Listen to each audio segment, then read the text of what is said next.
sesión de hoy. Hoy les damos la más cordial bienvenida, como todas las sesiones de Entre Expertos. La maestra hoy hablará sobre el burnout docente y la educación centrada en el alumno. El objetivo es distinguir qué entendemos como educación centrada en el alumno con la finalidad de reflexionar sobre las prácticas que llevan a cabo los docentes a sufrir burnout, así como las estrategias para evitarlo y enfrentarlo.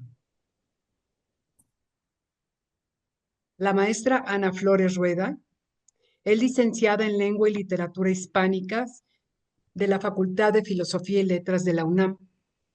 Tiene un máster en animación a la lectura como vehículo para el proceso cognitivo de la Universidad de Granada. Además, es docente y coordinadora de proyectos para el fomento a la lectura, literatura y español y coordinación académica desde hace 15 años. Ella ha sido galardonada con el Premio a la Innovación Educativa Bad Hajinuj y Universidad Hebraica 2016, categoría de docentes que innovan y crean cambios. Es instructora en la de Gire desde 2016 en los talleres de estrategias para la enseñanza de lengua y literatura, educar desde la sensibilidad, proyectos interdisciplinarios en el aula y estrategias para combatir el burnout docente. Actualmente, la maestra Ana Flores es coordinadora académica de proyectos interdisciplinarios de secundaria en el Colegio Olamí Ort. Dejamos a la maestra con ustedes y que disfruten esta sesión. Muchas gracias, Olga, y muchas gracias al equipo de la de Gira y bienvenidos sean todos en esta tarde que yo sé que la mayoría de ustedes llevan trabajando toda la mañana y encima se están conectando a una plática. Entonces, bueno, voy a tratar con base en eso de darles lo mejor de esta plática que se basa en un taller que se impartía y todavía está anunciado en la de Gire para los docentes, que el taller tiene el nombre de Estrategias para combatir el burnout docente, que se impartió muchas veces en varios colegios y con base en eso también se fue enriqueciendo y con ese agar tan nutritivo que los maestros pueden dar, también enriquecimos esta charla. Entonces, bueno, bienvenidos. Voy a compartir mi pantalla. Bueno, pues empecemos porque hay mucha información de la que platicar. Primero me voy a disculpar porque estoy en dos monitores al mismo tiempo, entonces voy a estar girando la mirada a uno y otro sitio, pero aquí estoy con ustedes. Bien, no voy a repetir el objetivo ni el título, ya lo ofreció Olga. Empiezo con un epígrafe que me parece relevante, que es la urgencia tiene el poder de elevar lo que es trivial sobre lo que es importante, ¿sí? Como profesores sabemos muy bien de qué estamos hablando en esta referencia, puesto que ojalá que solo impartir una clase fuera nuestra única preocupación, pero hay otras situaciones que tienen que ver con el tiempo y que tienen que ver con temas administrativos que tenemos que sacar adelante y que además estamos tratando con seres humanos, muchos, que tienen diversas necesidades además de la clase que nosotros teníamos divinamente preparada. Entonces, bueno, es algo que sucede y ha sucedido siempre con los docentes y en la educación. Presento aquí algunas frases que he encontrado a lo largo de los talleres de Burnout que siempre empiezo yo diciéndole a los profesores, bueno, cuál es el problema principal, ¿no? Que tú tienes en la escuela o que te lleva a quemarte o que te lleva a desgastarte y no simplemente impartir tu clase como lo tenías planeado. Y algunas son, los alumnos no quieren hacer la tarea, no quieren responsabilidades, los alumnos quieren un aprendizaje digerido y muy fácil. El trabajo se convierte en una entrega de planeaciones y calificaciones y no en dar clases. Nadie nos capacita para darlas diferenciadas. Los papás sobreprotegen a los alumnos. Los directores no defienden a su plantilla docente. Las reglas de los colegios cambian constantemente, obedeciendo a programas nuevos, patronatos o padres de familia. Nadie nos capacita ya diferenciada. Se espera que yo atienda al alumno en todo momento y subrayo la palabra atienda porque la vamos a ver más adelante. No se confía en el docente. Nadie nos capacita para enfrentar los nuevos retos tecnológicos y entonces llegamos al cuestionamiento de cuál es el papel del maestro ahora que todo lo genera una inteligencia artificial. Y también a la gran problemática que es porque hay profesores que sufren de burnout y otros no. Están en el mismo trabajo, las exigencias son las mismas, porque hay unos que llegan al burnout, de hecho, rápidamente, y otros que no. O también hay algunos profesores que llevan mucho tiempo trabajando y alcanzan este clímax, y por qué otros no. Y bueno, vamos a tratar de desentrañar y de entender un poco más este problema. Quiero enfocarme en esta plática sobre el tema de qué quiere decir que el alumno esté en el centro del aprendizaje, que es algo que constantemente nos dicen en las capacitaciones y en los colegios, ¿no? Entonces, estamos entendiendo bien qué es eso. Y también quiere decir que el alumno manda, que él dice que se tiene que hacer y por extensión o por añadido, el papá es el que tiene aquí el poder, ¿no? De hacia dónde, y entonces yo tengo que cambiar lo que tenía planeado. Bueno, pues de esas cuestiones son de las que hablaremos. ¿Cómo se relaciona con la pandemia? Bueno, este taller quiero contarles que surgió después de la pandemia porque hubo un alto índice de profesores que renunciaban a sus empleos por un tema de desgaste. Muchos lo describían como un gran estrés, pero muchos otros sí tenían la noción de estoy quemado, estoy en un desgaste profesional que ya no puedo más. Entonces salen a colación de esa gran cloaca que era tenernos trabajando todo el tiempo. Eh, Todo el tiempo era contestar correos a todas horas, calificar y luego preparar clases y luego como las doy desde casa y luego el internet y luego un montón de cosas que además no duró poco tiempo ese encierro de pandemia. Empiezan a salir, bueno, pero espérame, ¿no se supone que el profesor ya tenía que atender los correos? ¿No se supone que cuando le escribiera el director, el coordinador, ya tenía que contestarlo? Entonces salen a la luz una serie de preguntas que vale la pena también hablar de ellas, ¿no? Entonces, no nada más ocurrió a profesores, durante la pandemia millones pasaron al home office. ¿Qué significaba el home office? Tener o mantener un nivel de productividad que se tenía ya en una oficina o en un empleo, una escuela, lo que llevó al burnout. Significaba también trabajar desde casa, significa atender la casa, atender a la familia, si eres un cuidador de hijos, si eres un cuidador de padres, te tocaba en ese momento, más eh, hacer clases, conectarte, luchar contra la tecnología, y digo luchar porque para algunos sí fue una lucha, no era algo que teníamos naturalmente puesto que no lo esperábamos, empezar a familiarizarnos con nuevas plataformas que imponía la escuela. Hay algunos profesores que lo hicieron divinamente y ellos fueron nuestros guías para los que no lo podíamos hacer tan fácil. Pero también significaba, por ejemplo, no tener un horario de trabajo.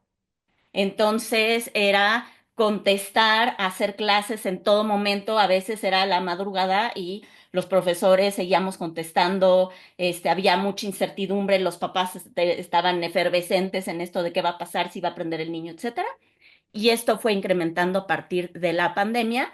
Y después de la pandemia, si bien disminuyó, hubo algunos trabajos que no, porque encontraron estas herramientas tecnológicas en donde dijeron, es eficiente, funciona, entonces podemos seguir aprovechándolas. No sé si aprovechándolas sería la palabra correcta en este marco del que estamos hablando, ya platicaremos de ello.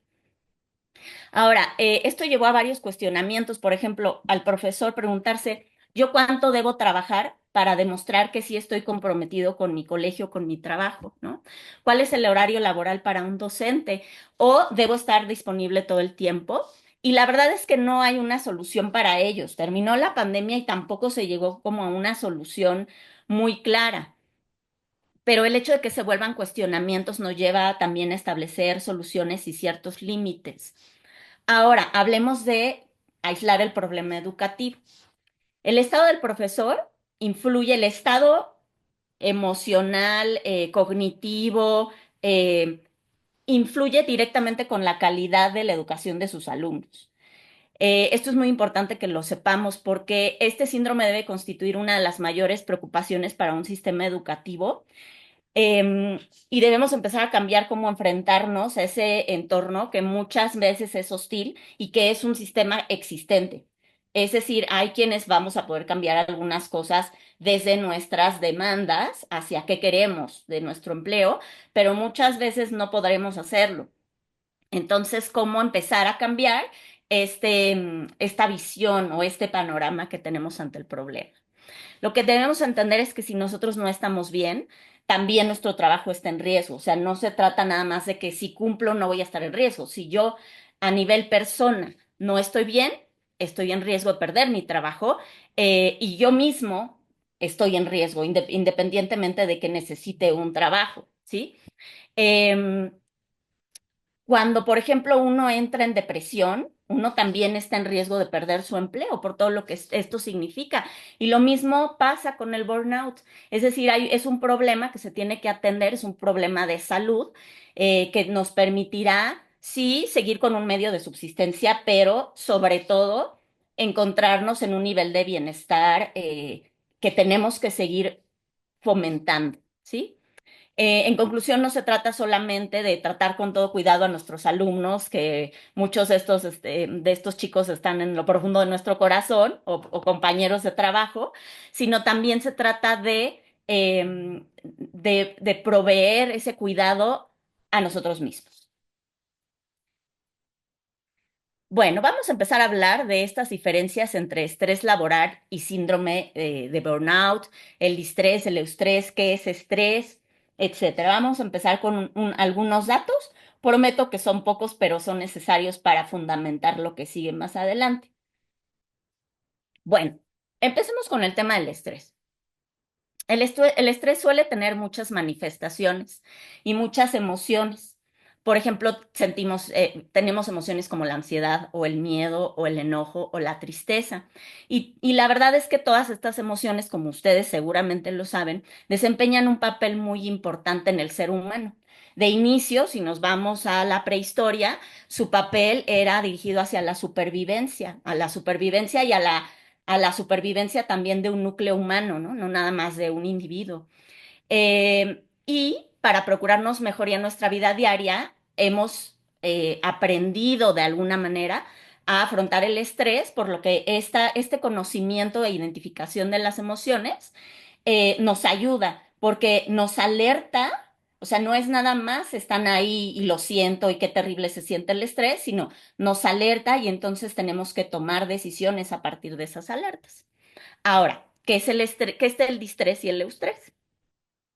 El distrés es aquel estrés negativo, es decir, es aquel estrés que me incapacita, que me petrifica, que evita que yo haga las entregas, que yo diga, tengo demasiado, estoy bloqueado, no sé por dónde empezar. Ese es el distrés. Y el estrés es un estrés positivo, porque sí hay estrés positivo, que nos lleva a la acción. Es algo urgente, lo tengo que organizar, entonces voy a pedirle a tal persona que me ayude, tengo que hacer una agenda, un cronograma para poder lograrlo. ¿Lo logré con estrés? Sí, pero eso me hizo salir adelante o motivar al movimiento. Ahora, ¿qué es esto de síndrome de burnout? Se llama también en la literatura síndrome de desgaste profesional. Yo en esta plática lo elijo como burnout porque en los manuales, por ejemplo, en el manual de Harvard, lo van a encontrar como burnout y en muchos otros también. Incluso ya a la hora de las traducciones le dejan esa palabra, pero también lo van a encontrar como síndrome de desgaste profesional. ¿Por qué en inglés? Porque es este desgaste de estar quemado, exhausto, incluso perder la ilusión por el trabajo. Un trabajo que debemos señalar, sí nos gustaba en un inicio, ¿sí? Entonces, ¿cuándo empieza a hablarse de burnout? En 1974, Fraudenberger emplea el término burnout por primera vez con el significado de estar agotado, que ha agotado y quemado toda su energía. Y tiene síntomas, o sea, es un diagnóstico de orden somático y de orden psíquico. La causa es una entrega excesiva a un trabajo que antes entusiasmaba. Ya en los años 80, Maslach, que era una psicóloga, define el burnout como una respuesta de estrés crónico, subrayo crónico, formada por un síndrome de cansancio emocional, despersonalización y baja realización personal, y hace un cuestionario que se llama el Maslach Burnout Inventory, que se publica en el 81, sobre todo para empresas. Sí, entonces hace un cuestionario en donde, bueno, tú ibas haciendo tu lista, tu checklist para decir si estabas o no en esa categoría y se tomaban decisiones sobre ese respecto. Más adelante, Gil Monte añade que el burnout no se trata con descansos prolongados, como sucedería con un estrés con un estrés agudo, ya que influyen variables individuales, organizacionales y sociales. Esa es la gran diferencia con el estrés, que aunque tú descanses el fin de semana y te vayas de Semana Santa, no vas a regresar a lo mismo y vas a seguir en ese gran desgaste y vas a seguir agotado. Ahora, no existe todavía una definición única que tenga una aprobación de toda la comunidad de psicólogos y psiquiatras que lo abordan, incluso em, personas de recursos humanos que también lo tienen en mente. Y además es muy difícil identificarlo porque no se ve de forma instantánea. Primero es algo que no se ve y no se presenta de forma instantánea, sino que es un proceso continuo. Entendamos entonces como conclusión que el estrés laboral y el síndrome de burnout son constructos diferentes. También es un constructo diferente la pereza, es decir, que estemos en burnout no quiere decir que tengamos o sintamos pereza, ni la procrastinación, que tampoco es necesariamente pereza, es decir, la pereza va más hacia el no querer esforzarse o hay una falta de motivación porque hay faltas de gestión o hay faltas de disciplina. El burnout es otro asunto. Se presenta, y ya veremos, en profesores y en trabajadores que son sumamente disciplinados. Entonces ahorita vamos un poquito más a ellos. Entonces, gracias a las investigaciones de Cristina Maslach, que es la que hizo este cuestionario, sabemos que el burnout es un síndrome que tiene tres componentes importantes. El primero es el agotamiento. El segundo es la despersonalización, que también se llama cinismo. Este cinismo es, tengo que entregar, pues ni modo, no va a estar listo, ¿sí? Pero es que tienes que hacer, pues a ver quién lo va a hacer, porque yo no tengo las posibilidades, ¿sí? Y eso nos causa muchos problemas también en el trabajo. Y el último es la ineficacia, que alude a estos sentimientos de que somos incompetentes y que no tenemos los logros que queremos, tomando en cuenta lo que estamos invirtiendo en el trabajo, o sea, tiempo, horas de calificación o dormir, planeaciones que nos regresan, etcétera. ¿Cómo se ve el burnout? Bueno, de muchas formas y no quiere decir que todos estos síntomas se tengan que presentar para que se cumpla con el burnout. Hay unos que los tienen todos, hay unos que los tienen pocos, etcétera. Esto depende de la persona, lo veremos más adelante. Como agotamiento emocional, como cansancio físico y psicológico, una gran fatiga emocional, depresión, actitudes y comportamientos negativos, indiferencia emocional, aislamiento, muchas secuelas sobre la salud y nosotros nos damos cuenta porque nos enfermamos continuamente y no es porque los niños nos estén tosiendo encima.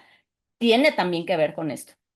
Baja autoestima, sentimientos de fracaso, disminución del rendimiento, hastío emocional, decaimiento emocional y mental. Y quiero que observen cómo emocional surge constantemente porque es un apagar las emociones, es una necesidad que se tiene cuando está en el burnout.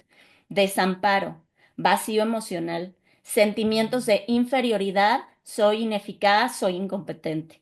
Pérdida de creatividad, aquel maestro que era muy creativo, todo el mundo quería entrar a sus clases a observarlas. Bueno, hay una pérdida. Dolores de cabeza, se somatiza, insomnio, hipertensión, úlceras y desórdenes gastrointestinales, taquicardia, ataques de ansiedad, urticaria, dolores musculares. Seguimos con la triste lista. comportamiento agresivo, abuso en el consumo de sustancias, sea fármacos, tabaco, café, hay evasividad, absentismo laboral, desinterés. Y ahorita que dije absentismo laboral, que vi que entraron algunos coordinadores, quizá hay directores. Esta es una bandera roja que ustedes y yo sabemos que se presenta continuamente, es una señal de que nuestros maestros están en ese lugar. Desinterés, inhibición, frialdad, manifestaciones acusatorias hacia los demás tienen la culpa, impaciencia, irritabilidad, angustia y pánico, dificultad para respirar o beber, mareo, sudoración, sofocos y escalofríos. Bien, ¿qué es lo que nos dice la ciencia sobre este tema? Voy a tomar tantita agua para seguir. Bueno, a medida que nos estamos quemando, metafóricamente hablando, el cerebro sufre cambios. Existe este eje que se llama hipotálamo hipófisis suprarrenal, que es todo un sistema que controla la producción de cortisol, que es la principal hormona del estrés. Entonces, cuando hay elementos externos que están generando un estrés crónico que deriva en un burnout, este eje se mantiene siempre activo, o sea, siempre estamos alerta y el cerebro se agota. El hecho de que no nos movamos físicamente, salgamos a hacer un maratón y hacer 80 cosas, no quiere decir que no estemos agotados. Cuando hay una alta concentración de cortisol, ¿qué pasa? Se reduce la corteza prefrontal y eso sí lo establece la ciencia, la responsable de la toma de decisiones y el autocontrol, y se acrecentan las reacciones emocionales descontroladas. Por eso estamos tan irritables a veces y con nuestros propios alumnos número uno y luego llegando a la clase número dos, ya que esto se vuelve una constante, es decir, em, el mensaje es, tu cerebro siempre va a estar en ese estado, por lo tanto, continúa, aunque ya haya salido del trabajo, así que permanecemos en un estado de alerta total. Bien, no voy a dar todavía estas cifras hasta el final si es que son necesarias, que habla de la norma oficial y qué dice la norma oficial sobre el estrés y en el IMSS y todo esto. Lo vamos a ver al final si es que sale. Pero como tenemos mucho que decir, me voy un poco de largo en la parte conceptual. Bien, la proyección personal. No, espérenme, me faltó. Esto. Este pequeño detalle que lo voy a meter ahorita como un paréntesis porque lo vamos a ver más adelante, pero que quiero que ustedes mismos en esta parte activa de escuchas vayan hilando con todo lo que estamos diciendo, ¿no? Entonces, ¿qué quiere decir? Que el alumno es el centro del aprendizaje y cuando acudimos a nuestros directores y en nuestras capacitaciones lo escuchamos repetidas veces, el alumno está en el centro del aprendizaje. Bueno. Eh, pues significa que el maestro ya no es el que provee, no es el que ofrece una cátedra, que es lo que a la mayoría de nosotros nos tocó cuando tomábamos clases. Y entonces, esto significaría que proveo y el alumno aprende o no aprende, no me entero mucho. El alumno toma el lugar protagónico y entonces el alumno debe argumentar, exponer, investigar, evidenciar sus procesos de aprendizaje de la mano de un guía que es el maestro.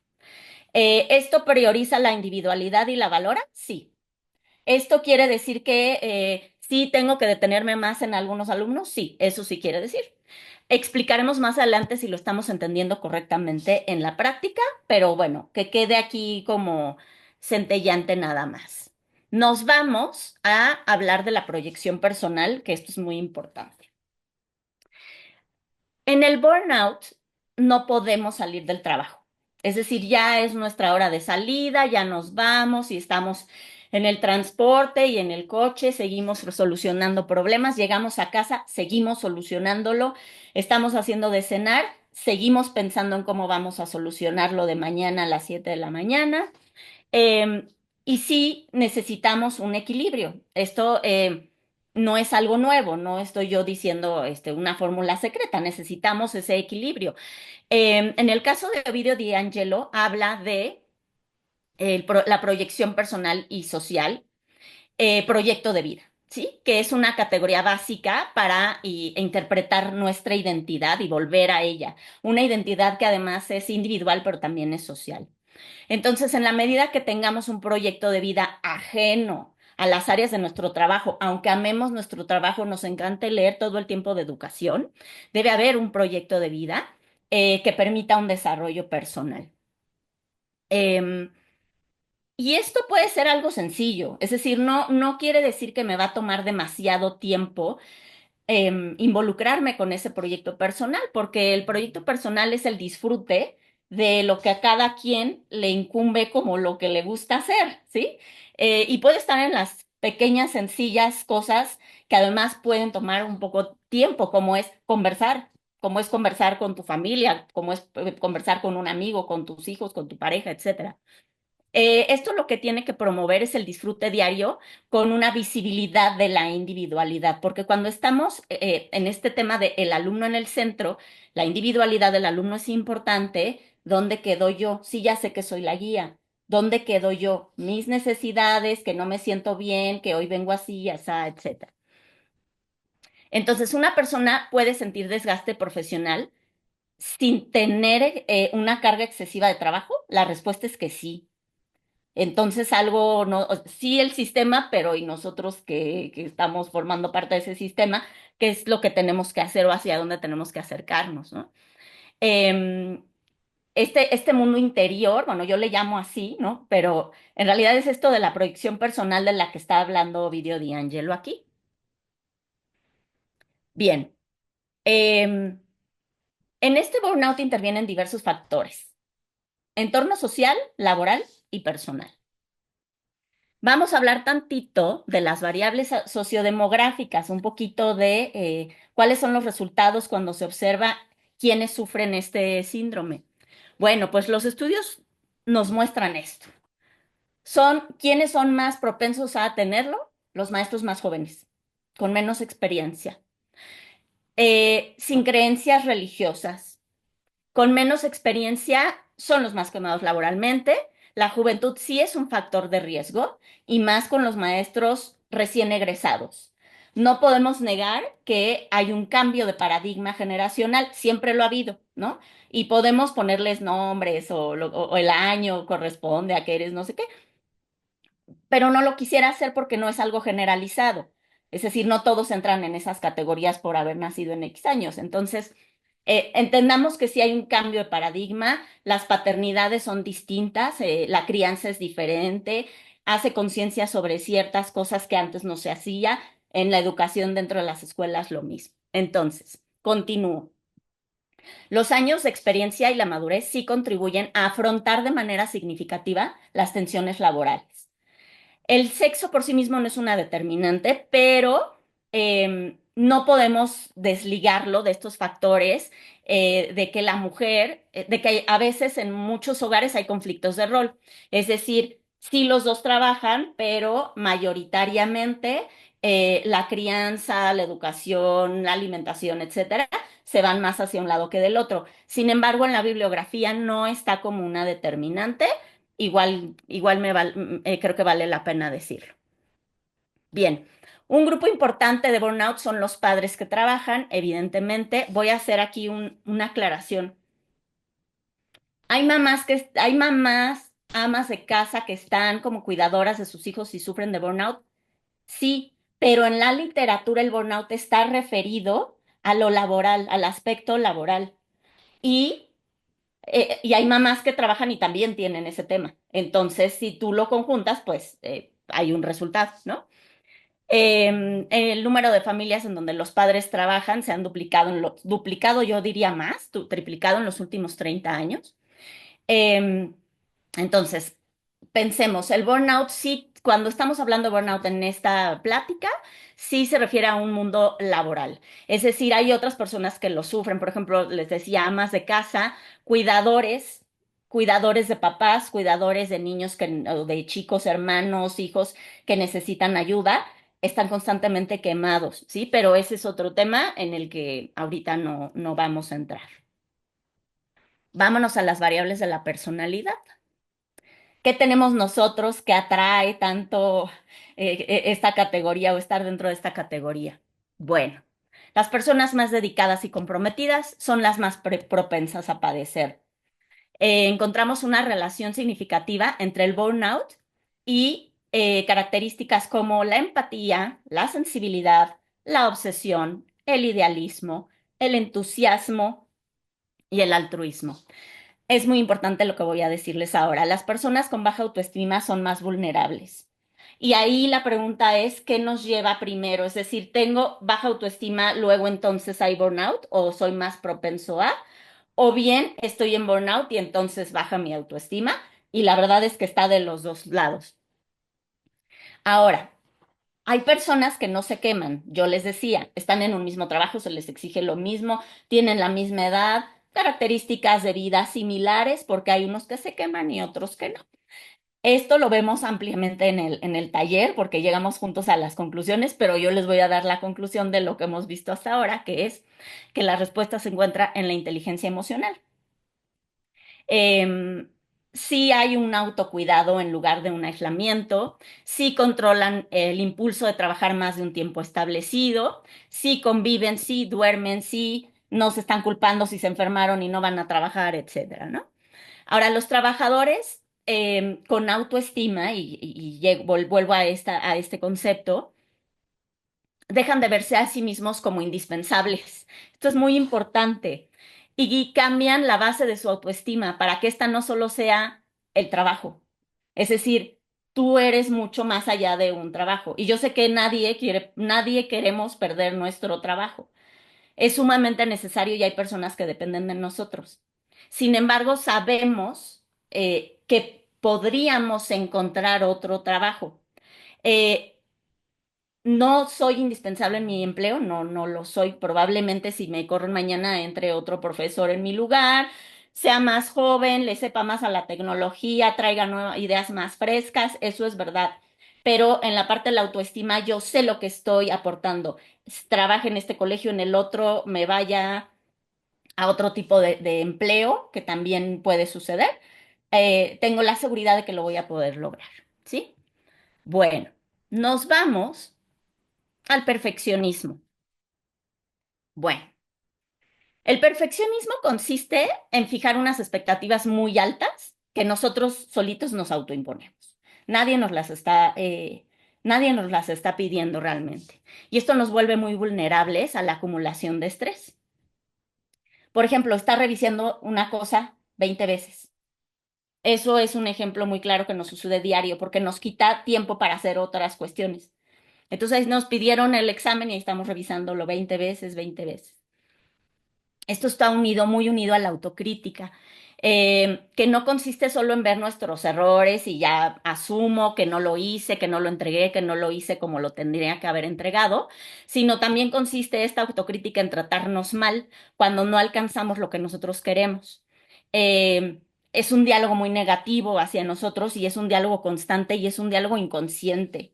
Entonces, eh, para evitarlo es un proceso y muchas veces no lo podemos lograr solos. Hablaré de eso más adelante.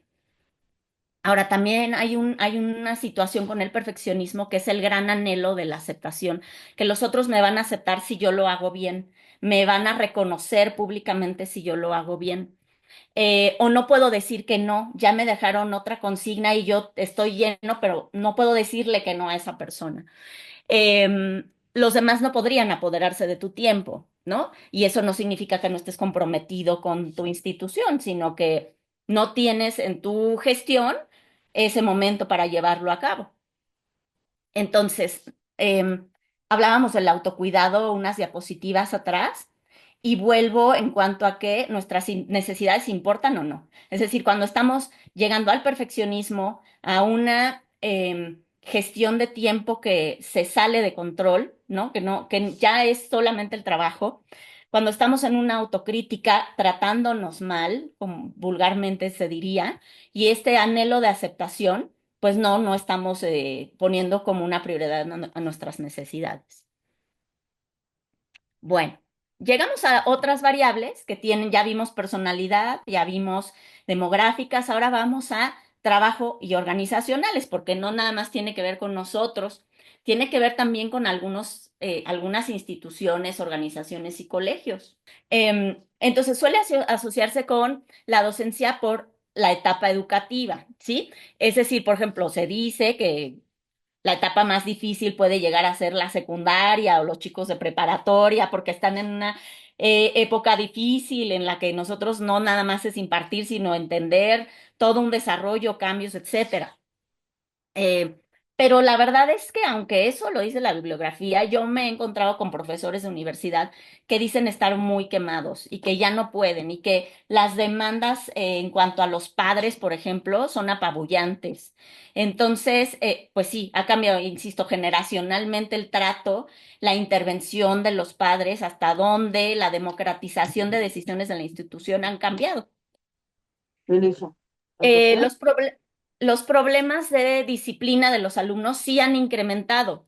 Hablábamos anteriormente de cómo estábamos nosotros, por ejemplo, estudiamos en escuelas en donde, bueno, el maestro era el eje, el guía, el que proveía, el que decía si hablabas tú o no hablabas.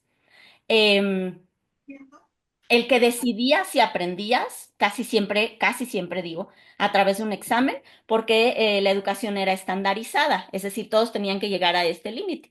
Quienes no llegaban, pues váyanse para allá porque no, quiere decir que no están preparados, ¿no? Hoy en día no es así, la situación es diferente. Esto nos lleva también a a varias personalidades y condiciones y situaciones de alumnos. Y esto ha incrementado la mala disciplina o el mal comportamiento de ellos. También hay liderazgos institucionales que no son apropiados ni para esos alumnos ni para un grupo de maestros, y hay que decirlo. Muchos maestros además pues tienen una baja retribución económica y hay muchas carencias en la formación, ¿no? Por ejemplo, los profesores, a lo mejor ya de secundaria, preparatoria, incluso también a nivel primaria, a lo mejor son historiadores, a lo mejor son biólogos, pero han tenido una formación, y no hablo en lo general, pero muchos de nosotros no hemos tenido una formación en cuanto a la pedagogía, ¿sí? En mi caso, por ejemplo, bueno, tuve a lo mejor dos materias por ahí en la carrera, pero todo lo vas aprendiendo en la marcha. Y con todos estos cambios es muy difícil manejar el malabar de qué voy a hacer, ya llega un niño y así nadie me ha dicho cómo le hago, me dijeron que tiene una condición, pero no sé si es él porque no me dieron la ficha y, ¿sí? Bien. El estilo de liderazgo en las instituciones puede suponer un foco de estrés muy importante, es muy significativo. Los estilos que son autoritarios, que se interesan por un un alto nivel de producción y muy bajo interés en las personas, por supuesto, logran que los maestros se quemen más rápido. La verdad es que los intereses tanto de una institución que tiene que quedar bien con papás, con la educación de los alumnos y los intereses de un profesor que esté en un estado de bienestar, se pueden lograr, ¿no? Entonces, hay muchos cambios sociales que no tienen necesariamente que ver con la institución y que nos pegan. Ejemplo de ello, pues los cambios sociales, las desconexiones familiares, los mismos dispositivos electrónicos. Hay veces que la familia hace recaer en en el centro de la institución obligaciones y responsabilidades que antes eran coeducación o que incluso solo pertenecían a la casa y ahora no, ahora es, ahí te va la bola, tú te encargas. No estoy hablando, insisto, en la generalidad, hay muchos colegios que no funcionan así y hay muchos estilos de liderazgo que no funcionan así, pero me he encontrado en los talleres, colegios que sí es muy evidente este trato hacia la plantilla docente. Ahora, muchos alumnos presentan un deficiente autocontrol. Antes los alumnos pues eran, no te controlas, tienes estos graves problemas de disciplina, no puedes estar en un colegio. Hoy en día no es así. Bueno, no en todos los colegios. Muchos rechazan las clases porque les parecen que no las entienden, ¿no? Y en eso entra la parte que veíamos en las primeras diapositivas de nadie me ha enseñado a dar clases diferenciadas. En algún momento en un taller me decía un profesor, es que a mí me pusieron a un alumno que era sordo. Nadie me enseñó, nadie me capacitó.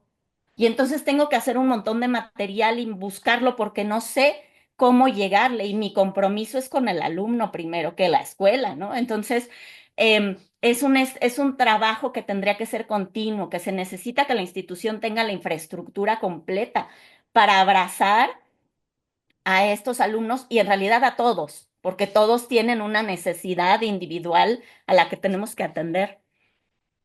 El hecho de incluir alumnos con necesidades determinantes y haber adoptado un sistema de diferenciación nos afectan a los maestros que no tienen esa formación y que la misma escuela no los ha capacitado para ello. Es un verdadero problema que tristemente a veces acaba con la exclusión del alumno, ¿no? Es decir, ahí está y pues le doy una hoja de trabajo pero en realidad no estamos llegando a nuestros objetivos y él para nada está siendo el centro del aprendizaje ahí. Entonces, también surge mucha competitividad entre colegios. Hay muchos colegios, estamos compitiendo quién es mejor, por qué, cuál es la experiencia educativa que yo ofrezco, pero yo ofrezco este tipo de maestros y esta metodología y entonces los proyectos y entonces todos estamos compitiendo, pero esto incluye capital humano y mucho tiempo de capacitación. Si no se brinda, entramos en un estrés continuo. Tenía que entregarlo, no sabía cómo se hace este formato, no tengo idea de lo que tengo que hacer, hacia dónde voy, somos muchos maestros, etcétera. Entonces, hay muchas nuevas metodologías. Antes no había tantas, a lo mejor unas tres, ahora hay muchas, que es lo que ofrecen los colegios.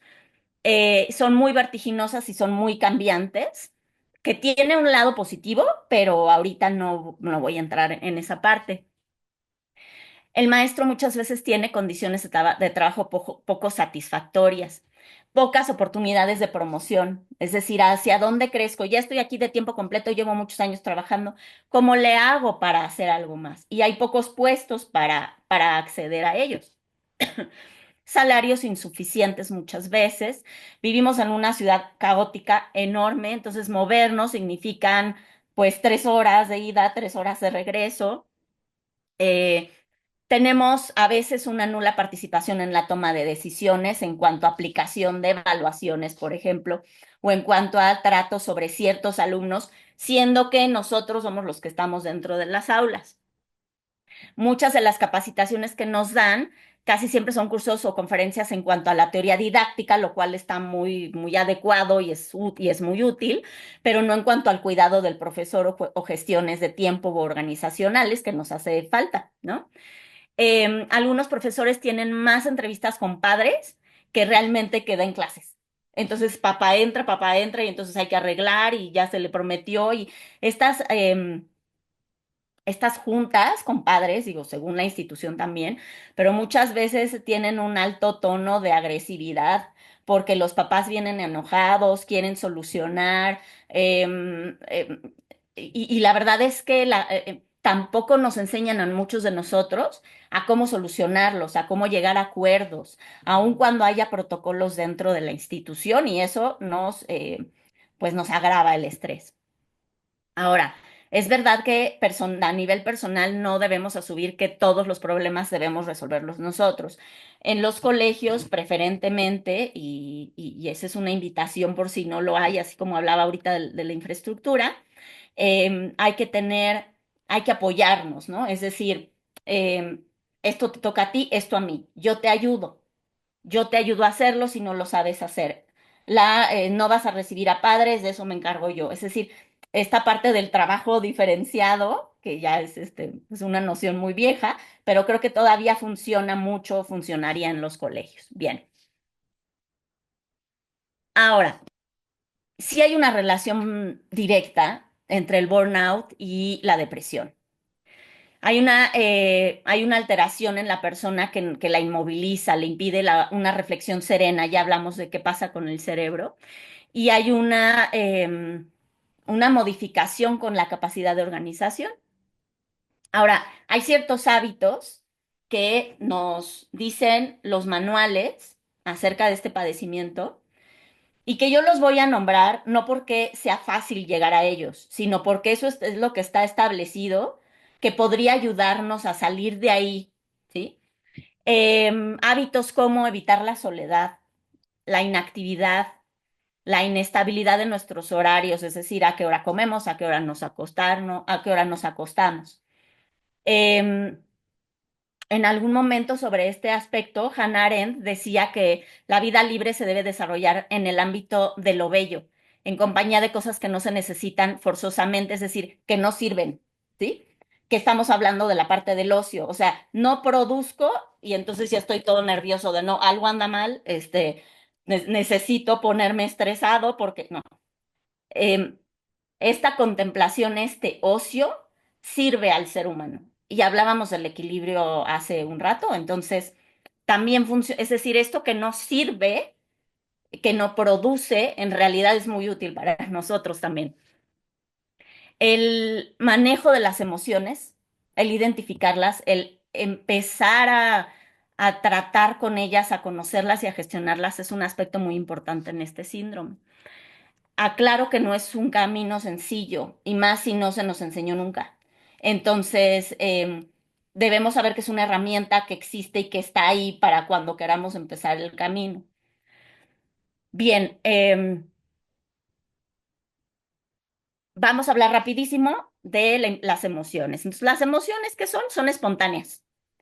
¿Sí? Y los sentimientos son el desarrollo de estas emociones y al final tenemos a las sensaciones que provienen en realidad de los sentidos. Entonces, poder identificar todo esto a nosotros nos sirve.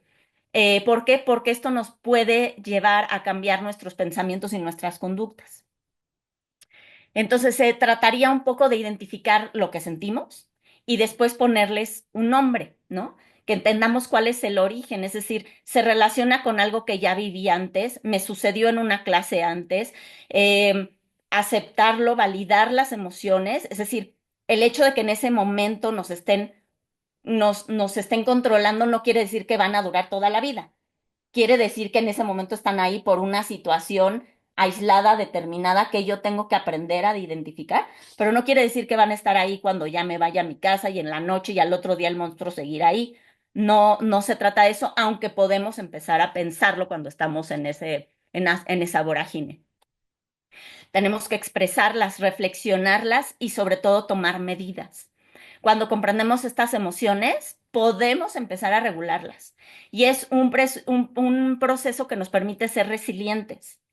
Es decir, si hay como una ganancia personal, como en toda situación adversa, sí podemos llevarla a una ganancia personal. Entonces creo que eso es algo muy importante que nos tenemos que dar cuenta, no nada más como en un estado de supervivencia, yo no quiero estar ahí en el burnout, sino ya que estuve, ya que estoy, entonces cómo puedo salir de ahí y de qué me va a salir de ahí, independientemente de que quiera mantener mi trabajo, ¿no? Yo les hablo mucho a los profesores en los talleres sobre la importancia de la puesta en tierra. Esta puesta en tierra es un mecanismo de seguridad que es parte como de las instalaciones eléctricas y que consiste en conducir los desvíos de la corriente hacia la tierra. Entonces, el usuario no tiene un contacto con la electricidad y lo evita, ¿no? Esa es la puesta en tierra. Entonces, identificar cuál es tu puesta en tierra, es decir, qué es lo que te desconecta del trabajo en tu vida cotidiana.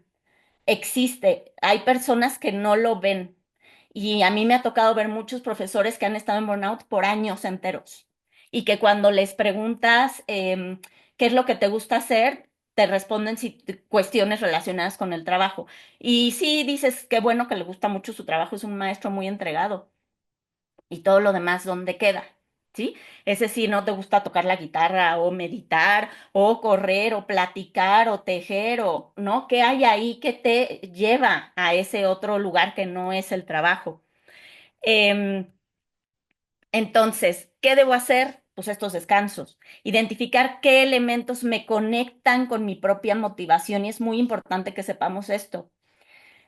La motivación debe surgir de nuestra propia gestión de lo que queremos como objetivos en donde estamos parados. Colegio, clase, universidad, ¿sí? O sea, tiene que ver con un objetivo personal me atrevería a decir como un activismo docente, ¿no? O sea, ¿por qué estoy aquí? Independientemente de por qué trabajo, ¿por qué estoy aquí con estos estudiantes? Debemos conectarlos, hacer esta puesta en tierra y no con la inmediatez de solucionar el trabajo o la inmediatez de solucionar los problemas. Debemos identificar cuando ya no estamos avanzando, cuando tenemos un hastío en el trabajo y tomar decisión. Bueno, seguro que muchos de ustedes conocen a este señor que ha sido muy controversial, que es Byung-Chul Han, que es un filósofo chino, chino-coreano. No sé, tengo que revisar, creo que es coreano. Y nos habla de la sociedad del cansancio. Bueno, tiene varios libros, pero este, que yo les recomiendo mucho, es La sociedad del cansancio.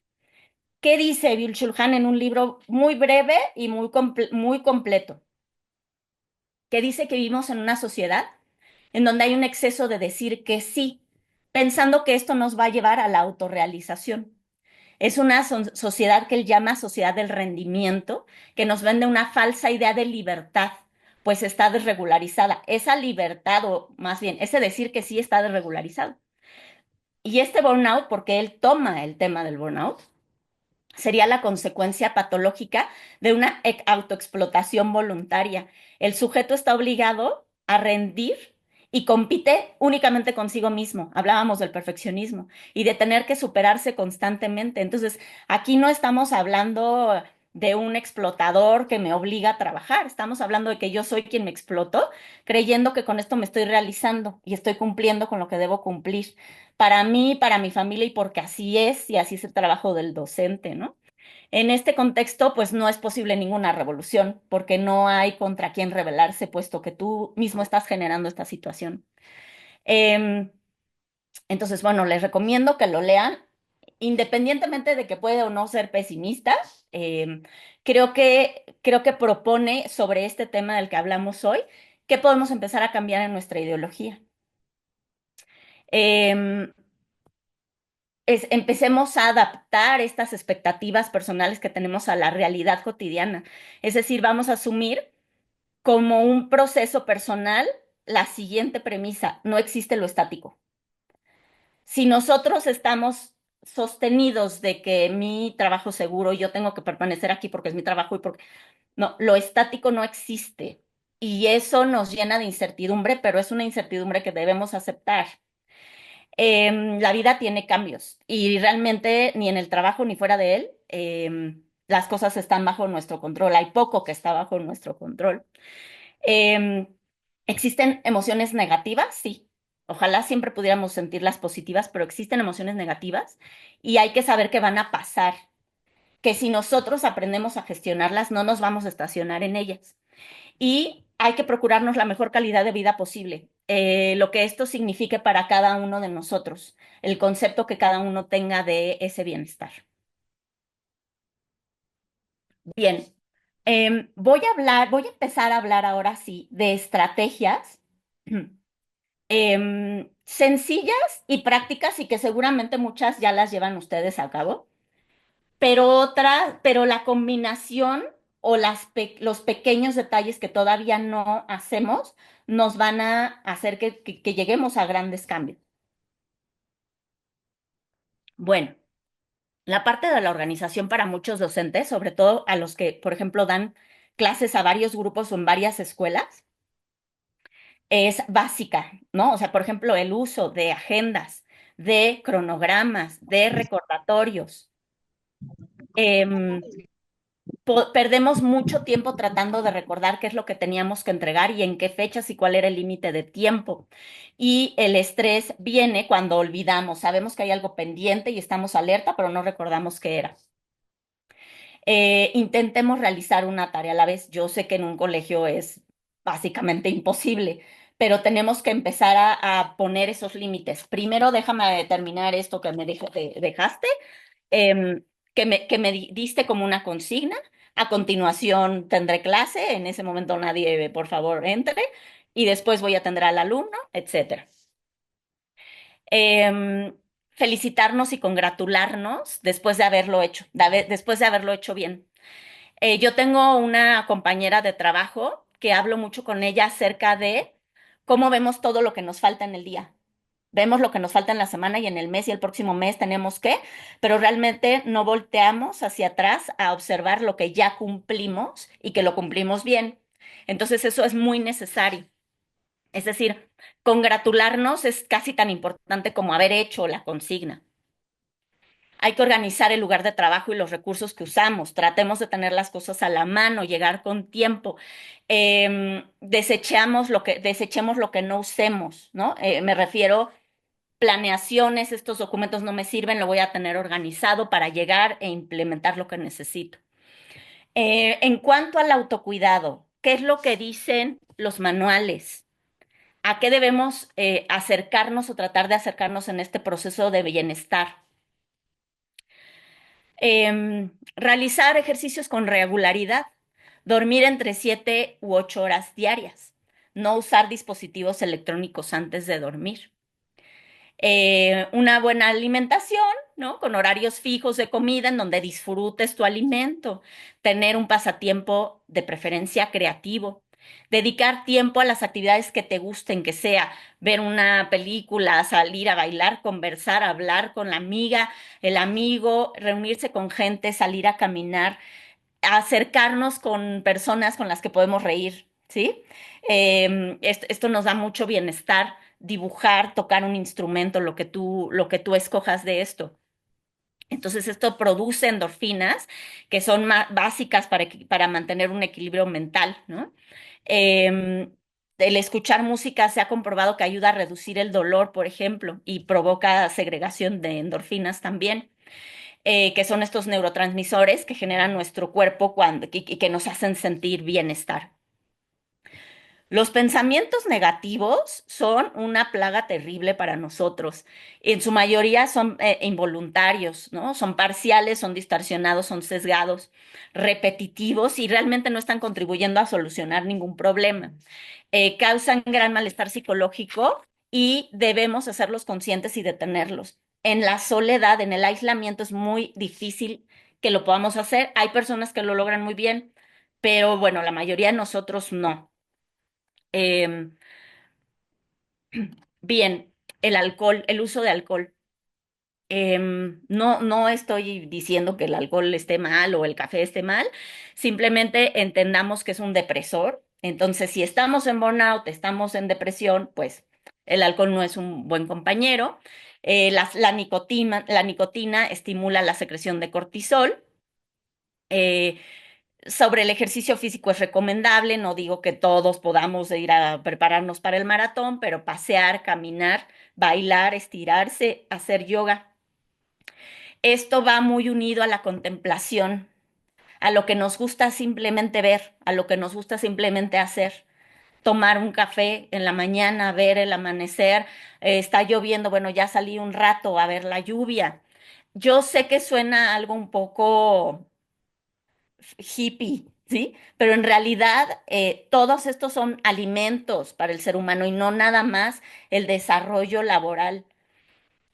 Eh, no tenemos el control, hablábamos de eso, como hacer conciencia cuando estamos en estos pensamientos negativos, metidos en ese bucle, que no tenemos el control, ni podemos estar seguros de todo, tampoco de nuestro trabajo.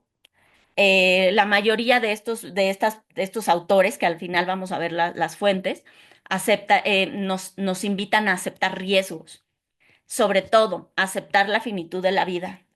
Nos cuesta mucho trabajo, que hay debilidades y limitaciones propias, conocerlas y aceptarlas. Que la vida feliz también surge de las pequeñas cosas. Cuando hay un horizonte amenazante que estamos vislumbrando, hay que detenernos a ver qué tanto es real este horizonte. No atribuir un error propio a una carencia permanente, es decir, el hecho de que hayas fallado una vez no quiere decir que ya tienes este adjetivo y que lo vas a volver a hacer. Excusarnos con los demás si es que molestamos, ¿no? Mantener el sentido del humor en las aulas con nuestros compañeros y alumnos. Evitar la queja o el chisme si eso no nos lleva a ser proactivos pues sí, con una solución. No decidir en momentos de enojo, poner mucho entusiasmo en las cosas, no perder la esperanza de que las cosas pueden mejorar, las situaciones pueden mejorar. Aceptar que el dolor y las decepciones forman parte de la vida. Hay situaciones difíciles que van a ser oportunidades y otras que no las van a ser, y que son situaciones adversas, y aceptar que la vida tiene adversidad y que dentro de la adversidad, en contraste, también está el disfrute de la vida y de nuestro trabajo. Ajá.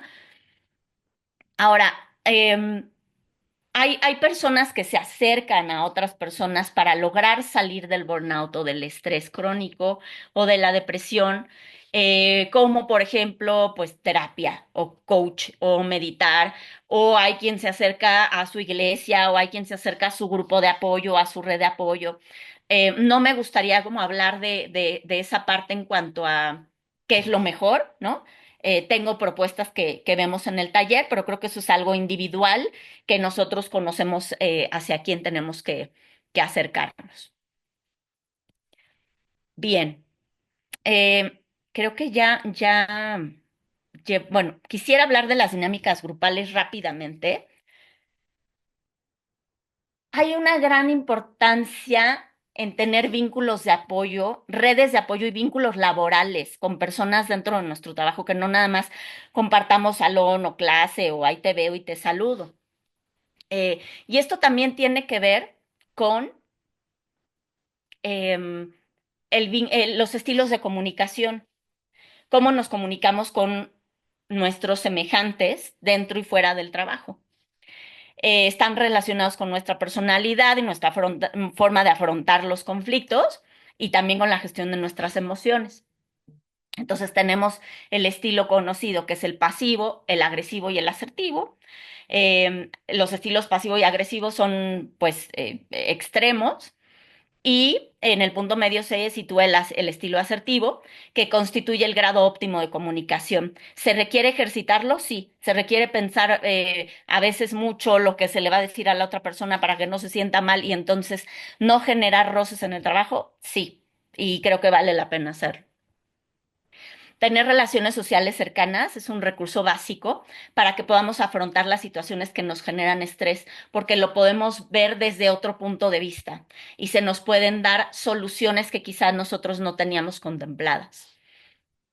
Em, bueno, tengo toda una parte preparada sobre la asertividad. No la voy a tomar en este momento porque prefiero irme a la parte del alumno. Bueno, pero primero vamos a qué no hacer, ¿no? Ya nos dice el manual qué es lo que sí hacer, qué es lo que tenemos que hacer, cuáles las recomendaciones y los consejos, pero qué es lo que no debemos hacer. La evitación, no está pasando nada. Conformismo, es que así es el trabajo de un maestro y pues ni modo. Decisiones impulsivas, me largo de aquí, ahí se veño, ya no lo soporto, no voy a volver a pisar este trabajo. Otra cosa, otro aspecto que no debemos caer en esto, la sobregeneralización, que es lo que yo les decía, porque cometí un error, entonces siempre los voy a cometer. La descalificación de lo positivo, sacar conclusiones precipitadas o adelantarnos o adivinar la mente de las otras personas. Eh, los pensamientos negativos, bueno, ya los vimos, no voy a repetirlo, pero evitar como estas frases de todo lo tengo que hacer yo, ¿o no? O si no hago tiempos extras me voy a quedar rezagado y me comparo con los demás, o no me puedo dar el lujo de cometer errores porque voy a perder mi trabajo. Es decir, tratar de no caer en esas trampas. Aquí es un poco lo mismo, que es el pensamiento dicotómico sobre generalización, ser catastróficos, razonamiento emocional, puramente emocional y no en la realidad, tener normas inflexibles en nuestra conducta, etiquetarnos, no estoy produciendo, por lo tanto me siento culpable. Y para cambiarlo se necesita reflexión, detección y mucha paciencia e indulgencia. Por eso menciono que no todo el mundo puede cambiarlo tan fácilmente e insisto que es un proceso. Ahora, los centros educativos a favor de buscar esta educación de calidad y el bienestar de su alumnado sí están obligados a entender este fenómeno, porque ocurre y nos causa muchos años en los colegios porque los profesores simplemente se van o no se van, pero están quemados constantemente. Y hay que implementar medidas encaminadas a conseguir lugares de trabajo que sean saludables y eficientes. Las situaciones no determinan necesariamente las emociones, sino el modo en que las personas las interpretan. Y esto requiere un condicionamiento y no es inmediato por la voluntad. Es decir, la respuesta emocional sí está condicionada por la percepción de la circunstancia. Debemos evitar los absolutismos de todo o nada, ¿sí? Sí hay lugares de trabajo nocivos, es verdad. Entonces, tomemos una decisión, ¿sí? Ya yo llevé a cabo toda la parte que me tocaba a mí a nivel personal, trabajo interno. Hay lugares en donde no debemos estar, es verdad. Bien. Aquí tengo bueno, esto es lo que ya les había dicho. Ahora sí volvemos al paréntesis en el que estábamos hace rato, cuando hablamos de que si estamos entendiendo o no, que es colocar al alumno en el centro, porque estoy segura de que muchos de ustedes decían, sí, pero me están pidiendo que el alumno esté en el centro y yo lo tengo que evaluar y luego tenemos que hacer un proyecto individual y cómo le hacemos, no me da el tiempo. Bien. Este aspecto de colocar del alumno en el centro lo habrían ya hablado Piaget y Dewey y Vygotsky. Em, el alumno debe ser el protagonista del propio aprendizaje y no el docente. Insisto, el docente se convierte en un guía que los ayuda a transitar por este camino de descubrimiento. ¿Sí privilegia esto la individualidad? Sí. ¿Por qué? Porque anteriormente esta individualidad se penalizaba, ¿sí? Como ocurría en una educación tradicional. Pero también toma en cuenta los factores externos que influyen en este proceso, que sean cognitivos, afectivos, relacionados con el desarrollo, factores personales o sociales de un alumno como individuo. Las nuevas metodologías educativas ponen el foco en el estudiante, pero también demandan de él una participación activa y esto lo tenemos que entender. Em, yo no puedo preparar, es decir, mi gran trabajo va a ser mi planeación y mi preparación de clase y la creación de mi objetivo, incluso la discusión de ese objetivo, en relación no nada más a mi programa, sino a esta currícula oculta. ¿Qué necesito yo desarrollar en mi alumno como habilidad? Y esto va a ser diferente casi entre grupos de un mismo colegio, ¿no? Entonces, ¿esto qué quiere decir? Bueno, a ver, si mi alumno previamente le dejo, vas a ver un video o vas a tener esta lectura, tú solo te vas a enfrentar con la lectura. Y después te voy a dar consignas que vamos a discutir. Eso es una actividad muy simple que muchos de ustedes hacen y que es el alumno está en el centro. No hay una respuesta, la respuesta es fundamental. ¿Cuál es mi objetivo de esa lectura o de ese video? No es que me repita porque entonces pues no está realmente activo, ¿no? Yo estoy buscando más allá de eso. De este modo, el estudiante llega a las sesiones con un conocimiento previo, llega preferiblemente con un tema del que hablar, que cree controversia, que ha despertado su curiosidad, por lo que está más inclinado a participar en la clase. Sabemos que no todos lo hacen, pero al menos estamos lanzando ese anzuelo, mientras el docente orienta la sesión y ya no da toda la lección el docente, que es la que llevaba dando por años y años, sino que empieza a profundizar en ejercicios prácticos, aclara y expone conceptos que complementan lo que el alumno vio. Que esto es más fácil en algunas materias que en otras, es verdad, ¿sí?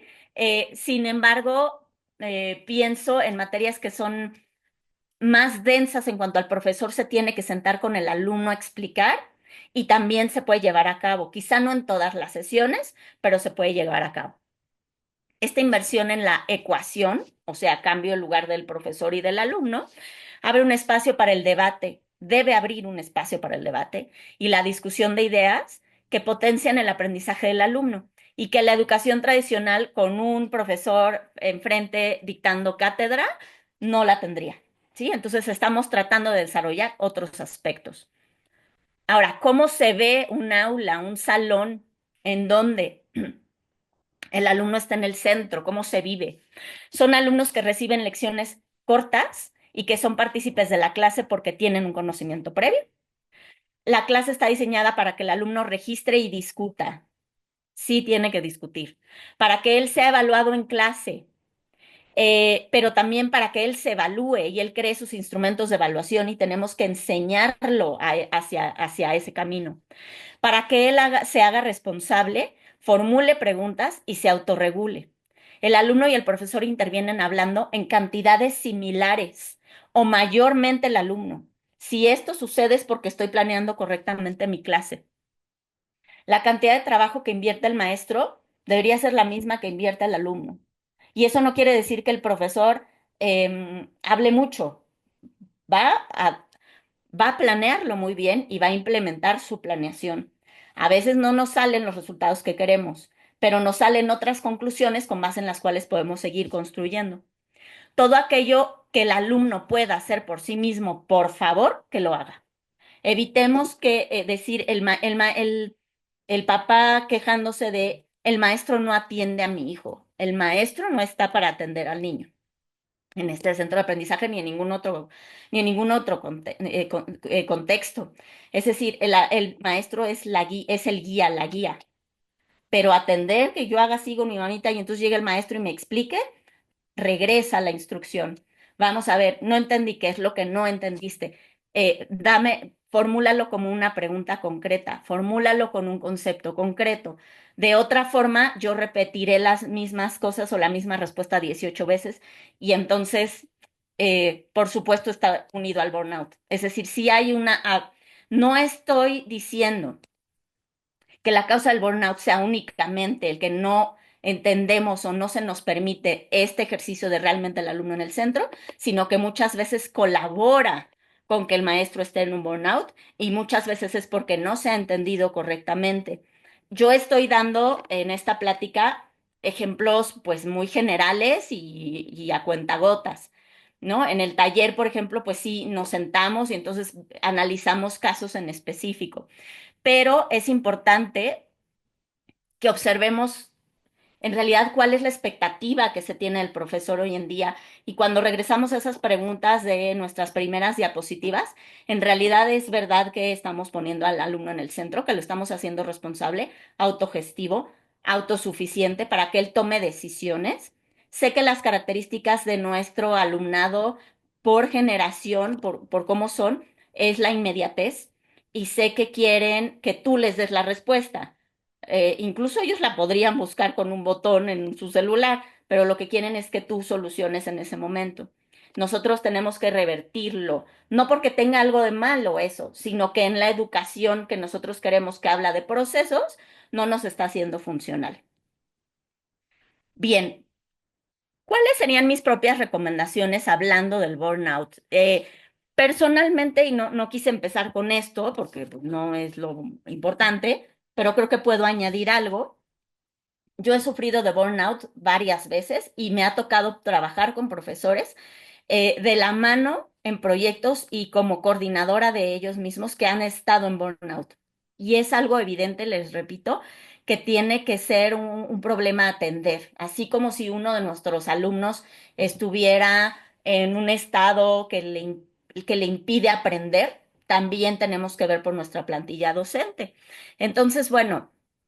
Em, Digo, todo esto que yo les digo surge de mi trabajo personal y de mi trabajo con maestros dentro del aula a diario y de los talleres.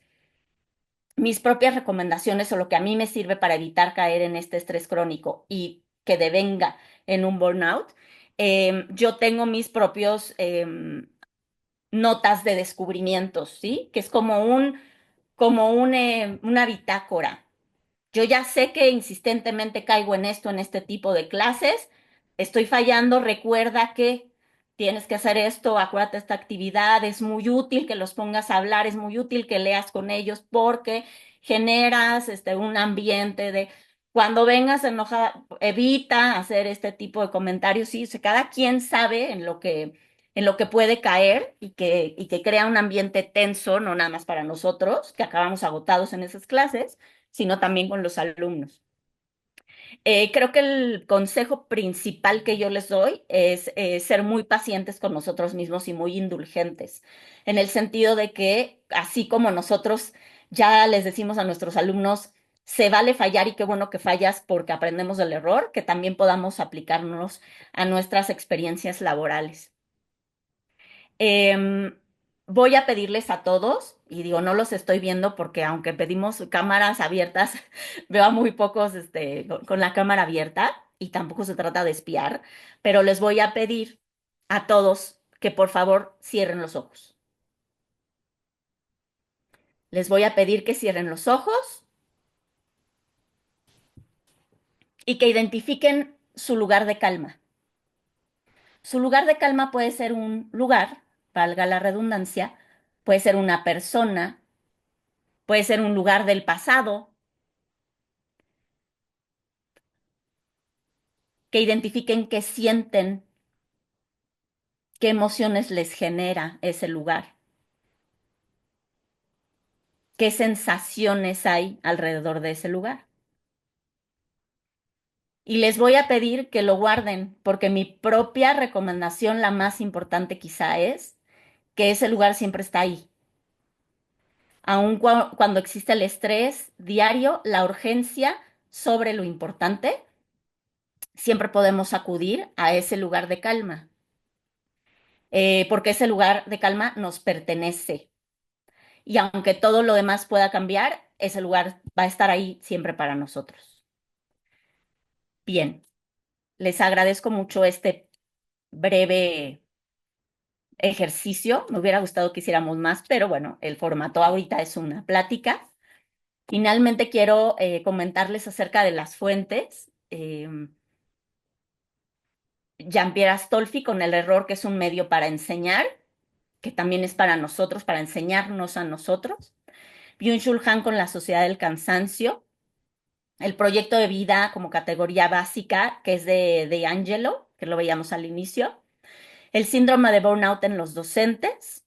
La inteligencia emocional, que digo es un libro básico para hablar de este tema y que yo pienso que aun cuando han salido ya nuevos textos, este todavía tiene vigencia. De Feuerstein, la modificabilidad estructural cognitiva y la experiencia de aprendizaje mediado, porque eso nos enseña dónde está el alumno en el centro realmente. El Harvard Business Review es quien publica estas guías que son constantemente editadas. Esta, por ejemplo, es la de Guide to Beating Burnout, pero hay varias ediciones de la misma. Una revisión teórica sobre el estrés y algunos aspectos relevantes de este en el ámbito educativo, porque sí hay investigación sobre este tema. Cómo evitar o superar el estrés docente. La condición postmoderna, que va unido a lo que dice Byung-Chul Han. Cómo ser un estoico, que a mí me ha servido mucho, y burnout y ansiedad. Hay una aplicación que se llama Liven, que les recomiendo mucho, que son una serie de ejercicios y como pequeños quizzes que puedes hacer al final del día en el que puedes medir tu nivel de estrés y saca como gráficas de acuerdo a tus números de cómo estás en el día y la puedes traer en el celular constantemente y tiene información muy valiosa y sobre todo muy actualizada. Bien, pues doy fin a esta plática y Ahora, te doy la palabra, Olga. muchas gracias, Ana. Ahora vienen las preguntas, las dudas a la ponente. Adelante, maestros, alcen su mano. Aquí había alguna pregunta en el chat, háganla de viva voz, por favor. De eso se trata aquí. Sí, es una plática, es una conferencia participativa. Sí, muchísimas gracias, Ana. Vamos a seguir. Gracias. Maestra Adriana García, adelante. Adelante, Adriana. Hola, yo te quería preguntar si el poner en tierra o este ponerse en tierra es lo mismo que entrar en estado de flow o encontrar una actividad que te ponga en estado de flow. Yo pienso que sí. La verdad es que esto del estado en tierra, yo lo encontré por un maestro de ciencias que me hizo esa metáfora, pero que en realidad creo que es muy útil para explicar cómo es que siempre estamos en esa corriente continua y justo como tú dices, si ese estado de flow nos permite, valga la redundancia, fluir con lo que necesitamos y no solo con el trabajo, salirnos de esa corriente eléctrica que nos mantiene activos y alerta todo el tiempo, tendría que ser lo mismo. Perdón que me voy a dar una cucharada de miel, pero me duele la garganta de hablar. Maestra Lisette, adelante. Hola, ¿me escuchan? Sí, Sí, ok, es que luego tengo problemas con el micrófono. Mi duda va acerca de cuando la situación de estrés, nos damos cuenta que es por un grupo específico o un grupo de un grupito específico en el aula. ¿Hay qué podemos hacer? ¿Cuál es una técnica que se recomienda? Porque sacarlo del salón, pues ya sabemos que eso no es opción muchas veces. Así es. Mira, todos hemos tenido estos grupos que decimos, sufrimos cuando entramos con ellos y definitivamente sí pensamos si vamos a permanecer en este trabajo y los vamos a poder tolerar un ciclo escolar completo. Yo pienso que en la medida en que haya un trabajo colaborativo dentro del colegio, es que uno puede salir adelante con esos grupos. Y me refiero a tutores, directivos, ya que sí se aplique un reglamento, ¿sí? Ahora, hay chicos que no entran en esa, no rompen el reglamento, sin embargo, son tan disruptivos que te evitan dar una clase. Yo te puedo decir que en este tipo de grupos lo que he optado por hacer es es una clase diferenciada.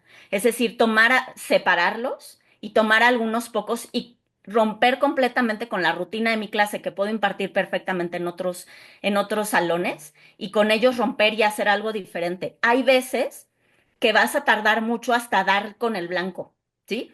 Este, mm, va a ser prueba y error, y siempre pedir el apoyo de esta infraestructura que yo estoy hablando del colegio, que no solo puede ser hecha al profesor, al salón y pues que le vaya bien y una persinada, sino darme herramientas de si tienes un reglamento, hay que aplicarlo.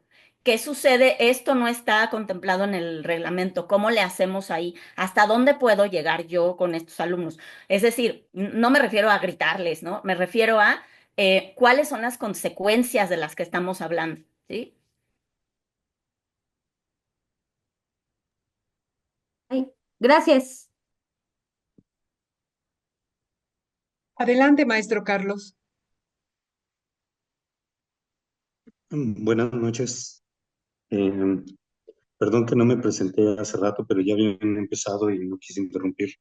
Eh, bueno, yo tengo ahí una pequeña como duda en cuestión de que a veces es muy complicado darnos cuenta si estamos en esta condición, ¿sí? Cuando somos muy perfeccionistas, no, pero no en el sentido de ser aceptados, sino de que así somos, ¿no? Es una cuestión como de perfeccionismo personal, ¿sí? Y que nos lleva muchas veces a cuestiones complicadas cuando somos, ¿cómo le llamemos? Workahólicos, ¿no? Que somos casi adictos al trabajo y que de repente no nos damos cuenta si estas son como consecuencias normales de nuestro forma normal de trabajar, así de estar adictos al trabajo, o si realmente estamos en una situación así, un burnout, ¿no? Entonces, mi pregunta es, ¿cómo es que nos podríamos dar como que algún indicio realmente? Porque muchas veces estamos tan dedicados que no nos damos cuenta de cuál es nuestra condición real. Sí, mira, si hablamos de quién puede determinarlo, porque yo puedo decirles, sí, yo pienso que estoy en burnout porque ya cumplo con todos estos requisitos que tú dijiste y cómo se ve y así me siento. Ese es un primer paso, pero que finalmente puede llegar a ser subjetivo porque necesito a alguien que me espeje el si en realidad estoy ahí adentro, ¿no?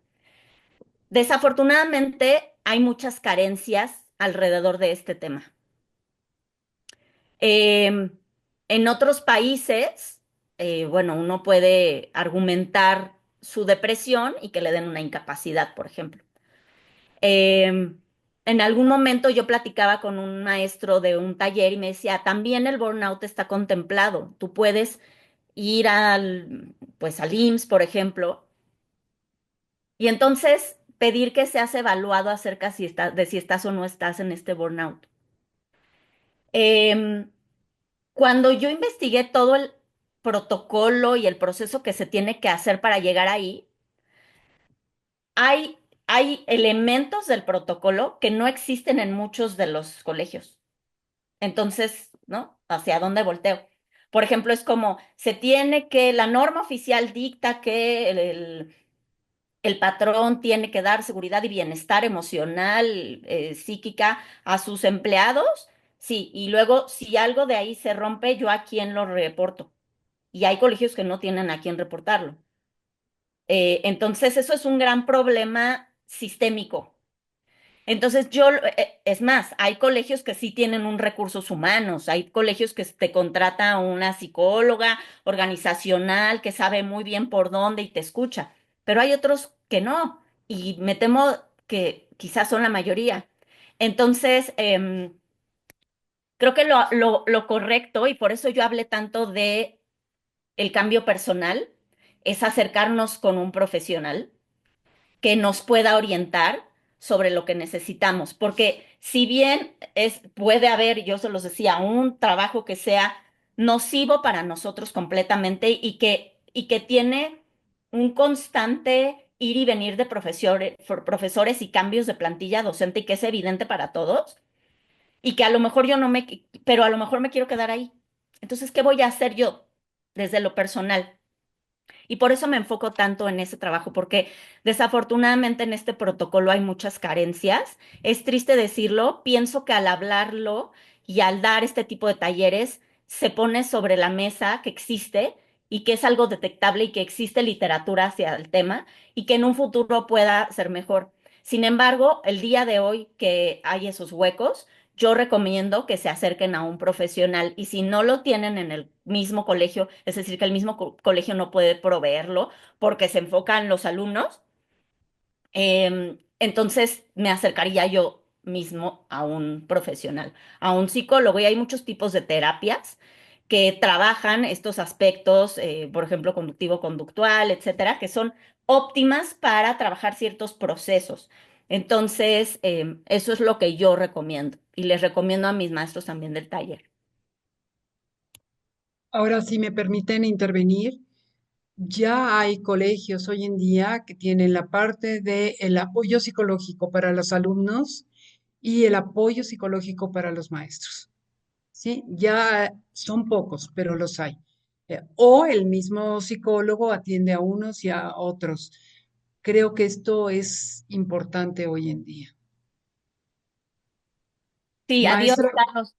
Antes de darle la palabra a José Manuel, nada más complementando, Olga, es cierto, es decir, y es una buena noticia, no el que haya poco, sino que ya se esté abriendo a que ya haya la posibilidad de que el colegio sí cuida a los alumnos, sí atiende a los papás, pero lo que yo les decía al inicio, la calidad de tus clases depende mucho de tus profesores y no nada más de qué tan preparado esté y qué tanta didáctica lleve a cabo y si que tiene el oficio y qué bárbaro es muy paciente, sino también de que tú puedas cuidar a tu plantilla docente y que tu plantilla esté contenta y que pueda permanecer y hacer historia como docente en un colegio. Eso habla muy bien de un colegio. No habla de que se están aguantando necesariamente, sino de que están bien. así. Gracias. Maestro José Manuel, adelante.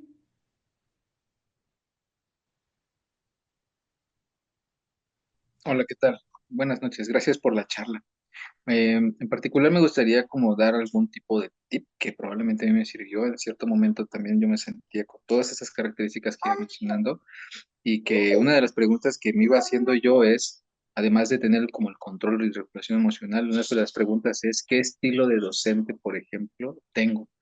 Y me empecé a hacer como ese recuento de cuando empecé. Yo no soy docente de formación, soy psicólogo, pero me empecé a recapitular. Antes era así, por ejemplo, era muy estricto, después empecé a ser así, después fui un poco más flexible, después ahora estoy experimentando estos contrapartes. Entonces, para los compañeros, las compañeras, eso es lo que a mí en lo personal me ha ayudado y a bajar como esas, tal vez podrías asignarlo, designarlo como cierto tipo de, am, no sé, demandas, ¿no? Esos roles asumidos, yo tengo que hacer esto, yo tengo que aquí, yo tengo, para pasar por un, ok, tengo estas capacidades y habilidades y qué puedo hacer con ellas, ¿no? Y aparte también la formación docente, las capacitaciones. Pero en particular una pregunta.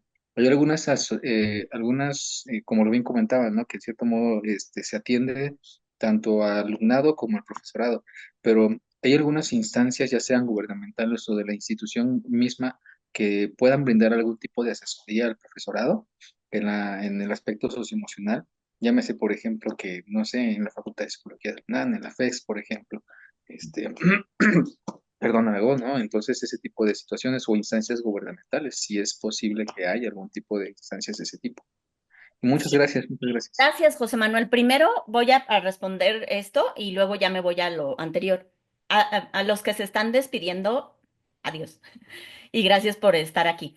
Em, a ver, si hay instituciones, la verdad no lo metí en esta plática, pero sí hay instituciones de apoyo, incluso de llamadas, ¿sí? De atención a la comunidad, no específicamente al docente, que creo que eso es un área de oportunidad de desarrollo, para los psicólogos, José Manuel, que además son docentes, ¿no? Entonces creo que es un área que es muy necesaria.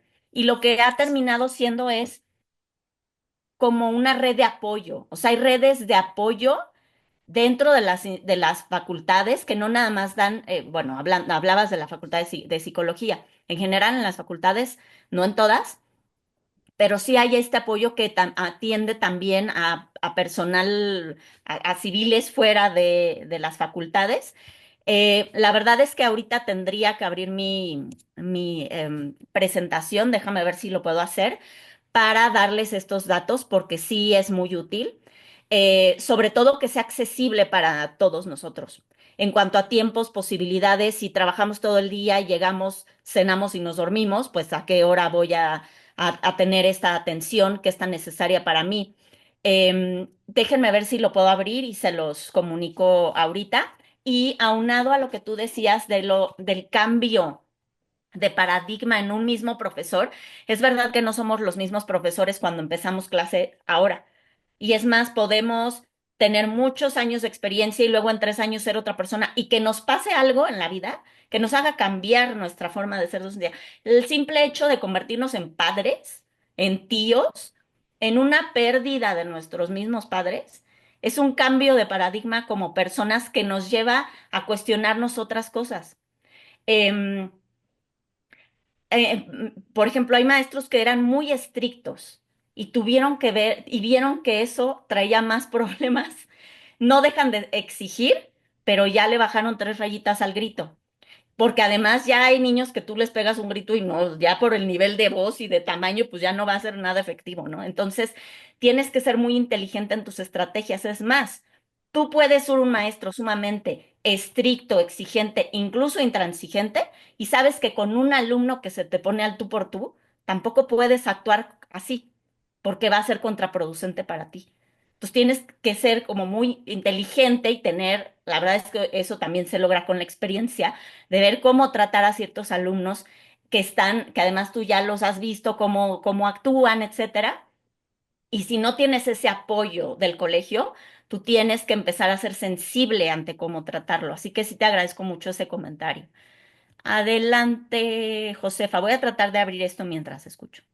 Bueno, yo nada más quería comentarles que para que agregues a tus síntomas del burnout, cuando empezó la pandemia y tuvimos que implementar clases en línea y todo, se me fue la voz, se me fueron determinados sonidos, no salían. Y en plena pandemia tuve que conseguir un otorrino que me revisara para ver si no tenían problema en las cuerdas. Y no, y lo que me diagnosticaron fue cansancio de voz. Entonces me tuve que hacer unos ejercicios y decidí, con todo y pandemia, largarme 3 días de vacaciones a una playa. Dije, no quiero hablar con nadie, ni ver a nadie, ni nada. Entonces, para que lo agregues a tus síntomas. La verdad, sí, Josefa, creo que es muy útil y lo que veíamos en nuestros compañeros, ¿no? Es, sí, pérdida de voz, están enfermos, ya no se puede conectar porque no puede ni hablar, pero ya no ha podido hablar en una semana, pues sí, no puede hablar. Maestros que tenían problemas de espalda, algo terrible, que decían, no puedo dormir del dolor de espalda, de estar sentados todo el tiempo.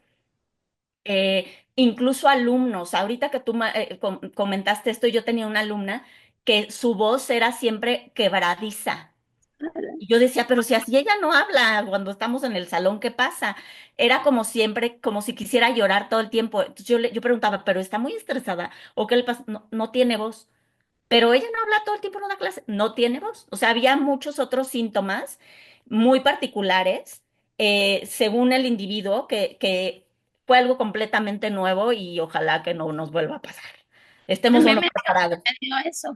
Yo digo, casi decía mi mamá, se me cascó la voz. Así como cuando cascas un huevo duro, se me cascó la voz. No me salían los sonidos, no salían.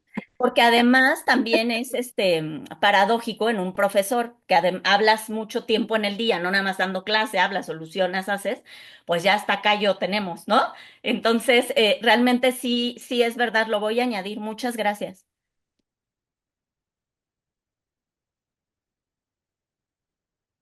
¿Alguien más? ¿No? ¿No hay más preguntas? ¿No hay más participaciones? Voy a agregar, David Olga. Pavón, David David, Pavón. adelante. Adelante, maestro David. ¿Qué tal? Buenas tardes. Bueno, para empezar, no soy maestro, soy estudiante, pero Ah, mira, me llamó mucho la atención el tema porque, bueno, me encuentro cursando medicina. muy bien. Entonces, mi horario de lunes a miércoles es de 7 a 7. Y bueno, no es tan pesado como se piensa, porque se espera también de hacer guardias de 24 horas en hospitales. Entonces, pero yo estoy tratando de hacer un estudio acerca de esto mismo, de cómo repercute y cómo se va disminuyendo la capacidad cognitiva de las personas después de estar ciertas horas en el ámbito estudiantil y laboral. O sea, tengo conocidos en hospitales, entonces he visto cómo después de 12, 18 horas, las personas ya no funcionan de la misma manera, aún con las tareas más simples. Y me gustó mucho toda la presentación y quería preguntarle alguna recomendación, por ejemplo, para el área de salud en la que yo me encuentro, ¿cómo podríamos tratar de aminorar esto sin un enfoque de maestro, sino entre nosotros de tratar de continuar con el aprendizaje, tratar con mantener esa capacidad bueno, se necesita y deberíamos de poder tener en un hospital?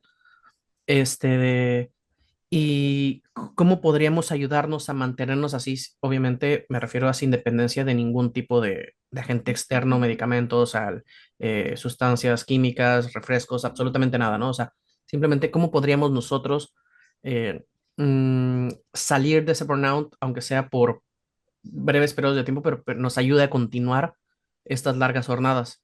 Fíjate, David, que en alguna ocasión me pidieron este taller para un grupo de docentes médicos del Instituto Nacional de Perinatología.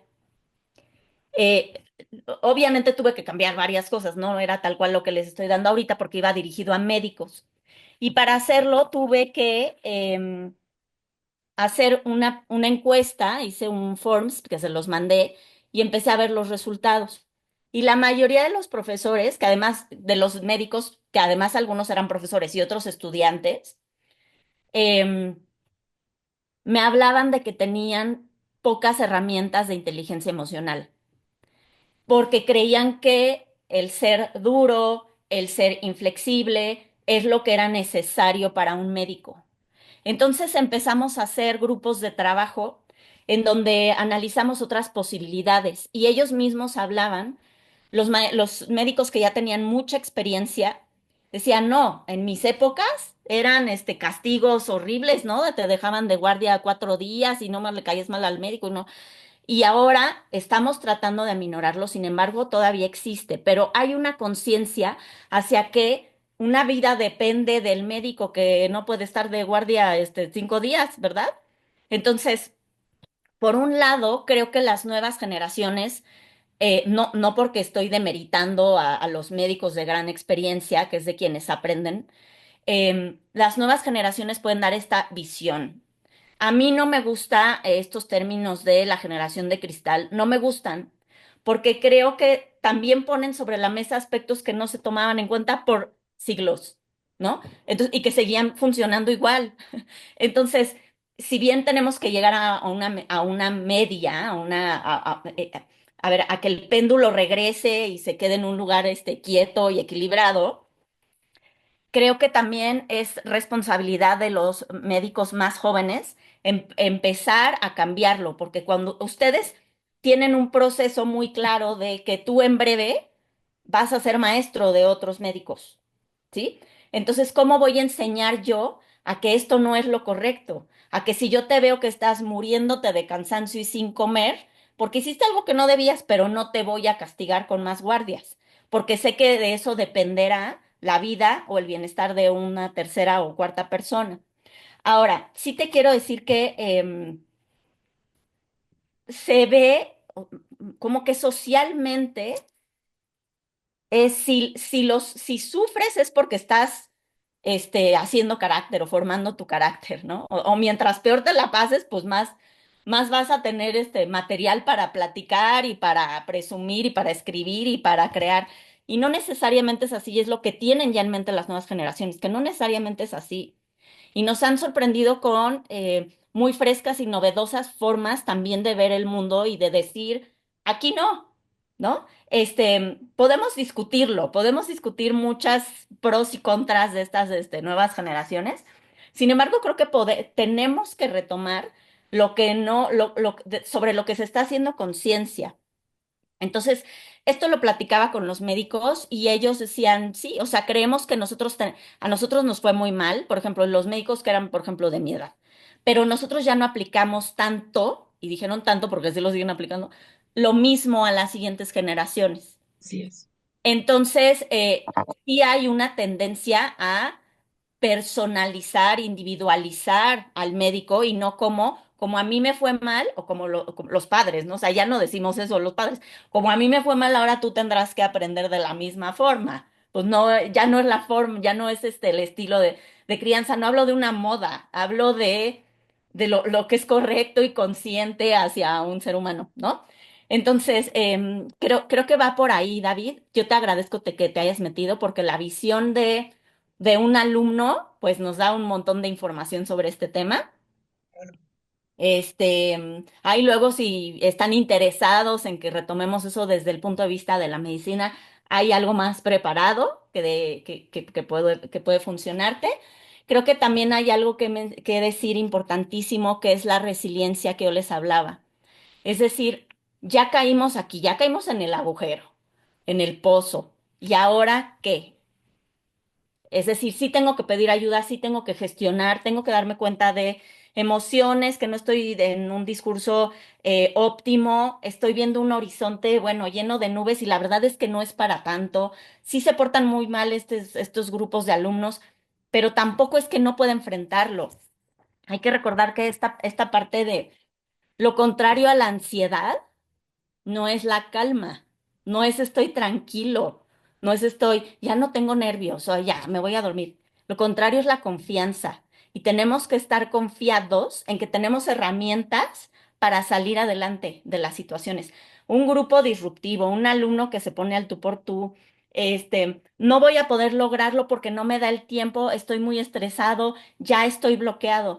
Debemos tener confianza en que hemos transitado una vida entera, jóvenes o no tan jóvenes, que nos ha hecho desarrollar herramientas para poder enfrentar la adversidad. Por eso yo he sido tan enfática en la adversidad existe y el cero control es así. O sea, no hay control. Bueno, sí, voy, me levanto, me baño, bueno, hasta ahí, pero ¿qué crees? Que todo lo demás está fuera de tu control. Y de ahí es la mano de ser resiliente, que es también la adaptación a las nuevas, a lo que se presente. Puede sonar muy frío, pero ya que estamos en el momento, creo que es algo que nos puede servir, ¿no? O sea, tener confianza en que lo vamos a poder lograr.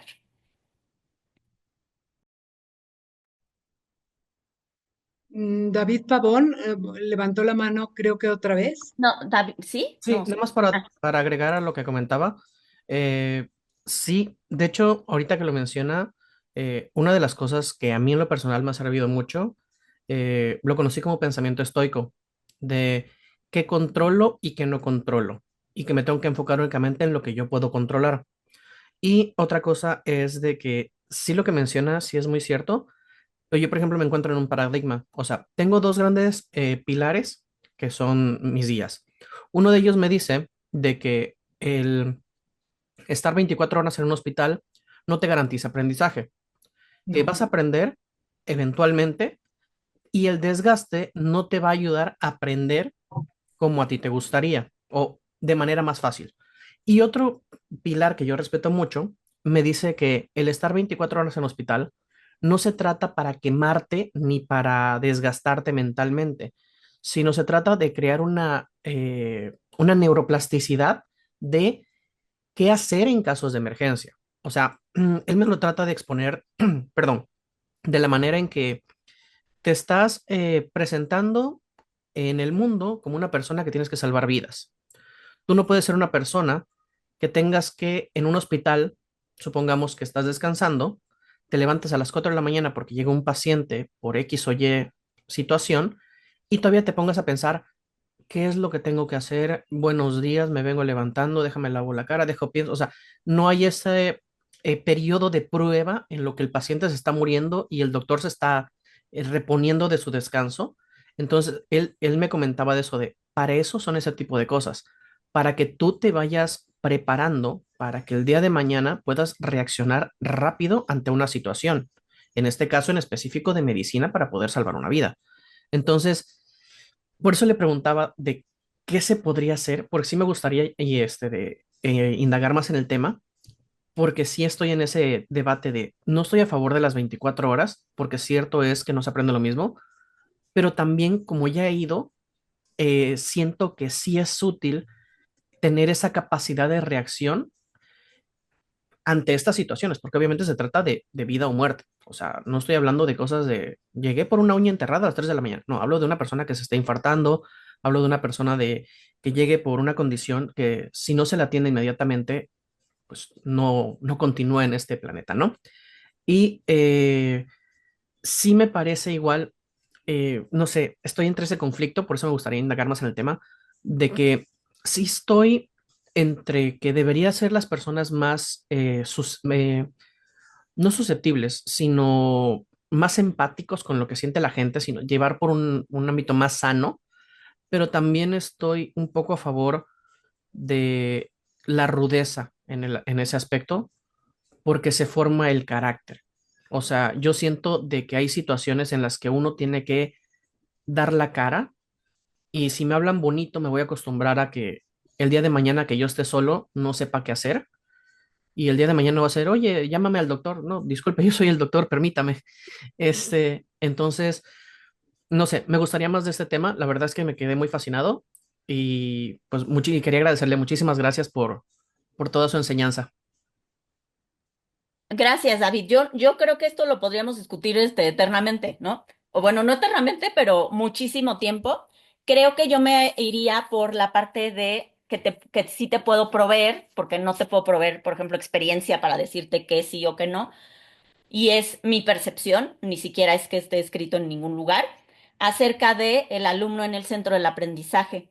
Eh, Cuando tú eres el guía, que eres el profesor, es muy importante el cómo. Sí, el qué, sí, mi programa, sí, llegar. Es muy importante el cómo te voy a llevar a ti, alumno, hacia ese lugar. Es mi responsabilidad llevarte hacia allá, ¿sí? Por eso hablábamos de la individualidad. Hay alumnos que te van a aguantar mucho la presión, ¿eh? Y les pones listas de cotejo, rúbricas súper exigentes y te llegan y mira sin quejarse. Y hay alumnos que van a entrar en estrés porque además actualmente los alumnos niños, o sea, 13 años, ya tienen unos niveles de ansiedad evidentes a la vista, cada vez son más. Entonces, tú tampoco lo puedes someter a una presión que sabes que no te va a llegar, aunque cognitivamente es muy capaz. Pero es que tiene el rollo de la casa y entonces, y no, ¿no? O sea, sabemos que hay niños que por conflictos emocionales no aprenden. Y no es que no aprendan ese día que se pelearon los papás o le dijeron los amigos. No aprenden en años. Y eso, en eso sí tenemos que ser como muy sensibles. Entonces, o sea, no quiero como ser juez ni parte de tus profesores, simplemente creo que tenemos que ser sensibles al individuo. O sea, nosotros podemos tener nuestra propia idea. Por ejemplo, a mí la exigencia es yo no bajo de aquí. Oye, pero es que él no puede. Pues lo vamos a poner sus escalones y sus 8 muletas para que llegue aquí. ¿Sí? Le vamos a adecuar y vamos a hablar y entonces, oye, pero 3 exámenes y un oral y para que llegue aquí. Em, y eso no quiere, ¿por qué? Porque no todos tienen que llegar a la misma meta, pero no todos salen del mismo lugar para llegar a la meta. Entonces, unos ya están acá, unos están allá, otros no han llegado todavía al parque. Entonces, eso lo tenemos que tomar en cuenta. Y yo sé que eso es, ay, es más trabajo para el profesor. Sí, insisto, la infraestructura de un colegio tiene que darnos guía y tiene que darnos rumbo, de un colegio, de un hospital, etcétera. Te agradezco mucho. Ya acabamos el tiempo. Entonces, para finalizar, solamente quiero responder ay, creo que ya se fue el profesor, pero hablábamos de líneas de ayuda. Hay un programa de atención psicológica a distancia de la Facultad de Psicología de la UNAM Así y es. espero estarles dando los datos correctos, porque en su momento em, esto es lo que yo di en el último taller, es decir, espero que siga vigente al día de hoy, por eso no lo había metido, pero aprovechamos. Entonces pueden buscar eso, programa de atención psicológica a distancia de la Facultad de Psicología de la UNAM. Tenemos centros de integración juvenil que brindan opciones para toda la República Mexicana, el de psicología también. Tenemos línea de vida que sirve mucho, sobre todo temas, ataques de ansiedad, pánico, no puedo ir mañana a trabajar, no tengo voz, no hay forma. Líneas de vida nos sirve. Hay un lugar que se llama Hospital de las Emociones en la Ciudad de México. La verdad, ahí sí no les puedo dar mucha información porque desconozco cómo funciona, accesos, costos, etcétera, pero lo hay. Y bueno, siempre está el Instituto Nacional de Psiquiatría, que es una entidad súper formal a la que podemos acudir. Sí, tenemos dos, Instituto Nacional de Psiquiatría, el que está en Calzada de México, Xochimilco, y el de Venustiano, tenemos en Venustiano Carranza, en Cuauhtémoc, en Tlalpan y en Miguel Hidalgo. Tienen como varias sedes de atención, entonces búsquenlos y siempre tengan a la mano. Yo creo que eso es algo que no debemos tener como esa línea urgente cuando nos suceda, si ya pensamos que estamos en ese lugar y nuestras herramientas emocionales de terapia, lo que sea, que tenemos, no nos es suficiente porque no es fácil el proceso, acérquense a estos centros de ayuda. Además de esos centros de ayuda que son profesionales para eso, o sea, desde el punto de vista psicológico, también en la de Gire estoy proponiendo reuniones por asignatura. Es decir, ya vamos a reunión, estamos haciéndolas en la mañana y en la tarde también, a las 5 de la tarde. Reuniones de maestros de una sola asignatura. Entonces acuden maestros de 10, 15 escuelas, 5 escuelas, no importa, o de matemáticas o de lógica, sobre todo de las asignaturas que más están reprobando los alumnos, que entre ellas está literatura hoy en día y lógica, ¿eh? Entonces, ¿qué pasa? Que estas reuniones han sido muy beneficiosas para los maestros que han acudido a ellas. Platican estrategias que les han funcionado en el aula, por ejemplo, ¿no? Y también se abordan, cuando hay que hacerlo, estrategias que no han servido en el aula. Y entonces se hace una red de apoyo, sí, inclusive en WhatsApp, para que los maestros de ciertas asignaturas pues tengan la oportunidad de intercambiar pues situaciones graves, situaciones felices, documentos, libros, materiales, en fin. Entonces, por favor, aquellos que puedan asistir, pues adelante, ¿no? Y siempre van a tener nuestro apoyo. Además de que, bueno, esto es un apoyo más a nivel apoyo entre pares, ¿sí? El objetivo es, eh, pues, generar redes de apoyo, ¿sí?